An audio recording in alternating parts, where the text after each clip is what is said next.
So now we've got some overall generalizations we can make. If a semantic argument has a lot of proto-agent properties, it's more likely to be a subject and less likely to be an object. If a semantic argument has a lot of proto-patient properties, it's more likely to be an object and less likely to be a subject.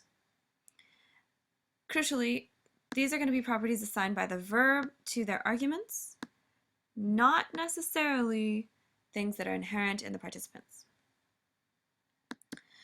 So the stable verb is going to be one where one argument has consistently more proto-agent properties and one has more proto-patient properties. And we can imagine that an unstable predicate or an unstable verb is going to be one where its arguments have mixtures of these properties. So it's not quite clear which one is more the proto-agent or the proto-patient. And therefore we'll see language variation cross-linguistically as to what is the subject and what is the object. Now we're also going to want to see how to do a full argument structure. You're going to have to do this on your homework. So in a full argument structure, you're going to include the subcat frame, the predicate structure, and then a linking of the semantics and the syntax of that particular verb that you're analyzing. So we can start out with these three layers in our linking. So we start out with the argument structure, borrow, and it's a verb. We say there's an NP1, an NP2, the pen, and Sylvia, the NP3, inside of an optional prepositional phrase, which we've marked off by parentheses. We then look at the syntax. We've got our NP1 in subject position, the NP2 in direct object position, and the NP3 in indirect object position. And we know from the fact that this is a verb of transfer, borrow, and our generalized roles that we have a source and a goal, and the theme is being transferred between the two.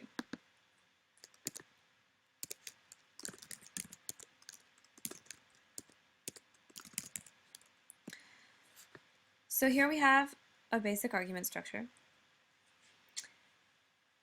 and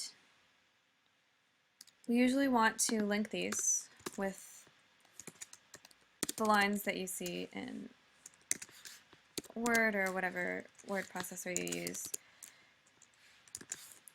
so that you can see the relation between the syntax, the arguments of the verb or event, and the semantic roles that they have. So here we've got borrow. And then if we look down at lend, we've got a very interesting contrast. The fact is that lend and borrow describe the exact same event. Except, sorry, this is wrong.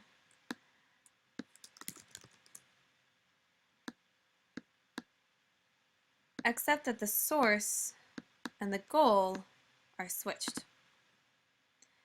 So if we see NP1, Henry, he's borrowing the pen. So he's going to be the goal or the endpoint. Same thing with Sylvia, where she's the source and she's going to be the starting point. And somehow we've switched these in lend, even though it's the same event type. So why is this possible? How come in some event types, when we have the same event, we generally will always have a certain rolled participant, such as the agent, coming in the subject position. But why can goal and source switch between subject and indirect object. So here we can look at the proto-roles and see how these measure up.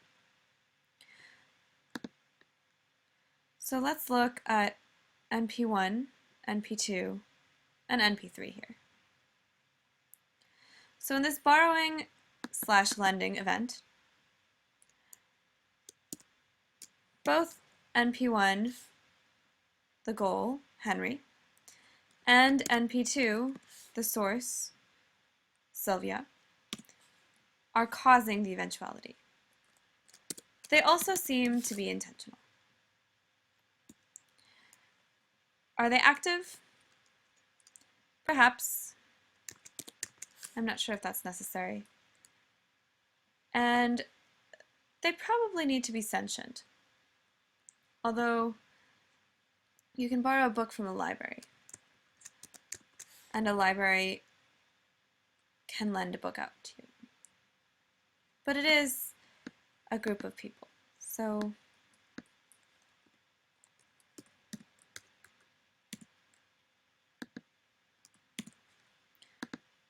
we can look at these as question marks. If we look at their patient properties, neither of these are affected. They are not non-intentional. They don't need to be stationary. And they don't need to be non-insentient. In fact, it's preferred if they're not. And their existence is definitely not caused or affected by the event. So then if we look at MP3, our theme, and the pen that is transferred from Sylvia to Henry in both of these events,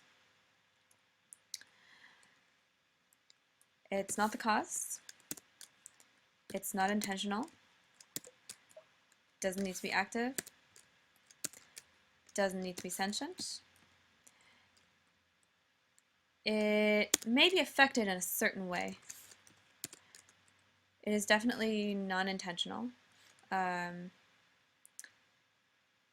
I'm unsure as to whether or not it's supposed to be non-intentional, because you can, well, let's say yes.